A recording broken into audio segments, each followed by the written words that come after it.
খেজুরকে বলা হয় জান্নাতি খাবার। প্রিয় নবী হযরত মুহাম্মদ সাল্লাল্লাহু আলাইহি ওয়াসাল্লামের প্রিয় ফল ছিল খেজুর। এর উপকারিতা অপরিসীম। রাসূল সাল্লাল্লাহু আলাইহি ওয়াসাল্লাম ইরশাদ করেছেন, যে ব্যক্তি প্রতিদিন সকালবেলা 7টি আজোয়া খেজুর খাবে, সেদিন কোনো বিষ ও জাদু তার ক্ষতি করবে না। এই খেজুরের নানামুখী গুণ, ভিটামিন B6, পটাশিয়াম, ম্যাগনেসিয়ামে সমৃদ্ধ খেজুর শরীরের বহু উপকার করে। যদি ডায়াবেটিস থাকে অথবা মিষ্টি এড়িয়ে চলতে চান, তবে খেজুর হতে পারে আপনার মিষ্টির যোগানদার।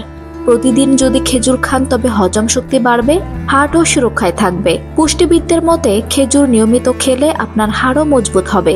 হজম সহায়ক। হজমের সমস্যা থাকলে খেজুর খেলে উপকার পেতে পারেন। বিশেষ করে কোষ্ঠকাঠিন্যের সমস্যায় খেজুর দাওয়াই হিসেবে কাজ করে। হার্টের সুরক্ষায়। হার্টের রোগীদের জন্য খেজুর ভীষণ উপকারী। খেজুরে রয়েছে পটাশিয়াম। উচ্চ রক্তচাপ নিয়ন্ত্রণে রাখা থেকে রক্তের শর্করার পরিমাণ বাড়তে না দেওয়া। খেজুরের গুণের শেষ নেই। হাড়ের যত্নে। একটা বয়সের পর থেকে হাড় ক্ষয় হতে শুরু করে, তাই আগে থেকে হাড়ের দেখাশোনা করা প্রয়োজন। খেজুর হাড়ের জন্য ভালো। ফসফরাস, ম্যাগনেসিয়াম, ক্যালসিয়ামের মতো খনিজ রয়েছে খেজুরে। এই প্রতিটি উপাদান হাড় শক্তিশালী ও মজবুত করে।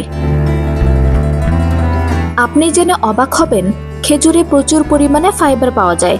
ফাইবার প্রাকৃতিক রেচক হিসেবে কাজ করে, হজমে সাহায্য করে এবং কোষ্ঠকাঠিন্য প্রতিরোধে সাহায্য করে। নিয়মিত খেজুর খেলে কোলন ক্যান্সারের ঝুঁকি কমে যায়, কারণ এটি হজম শক্তি ও সুস্থতার জন্য প্রয়োজনীয় ব্যাকটেরিয়ার উপাদান বাড়ায়। খেজুর অ্যান্টিঅক্সিডেন্ট, রোগ প্রতিরোধের ক্ষমতা রাখে।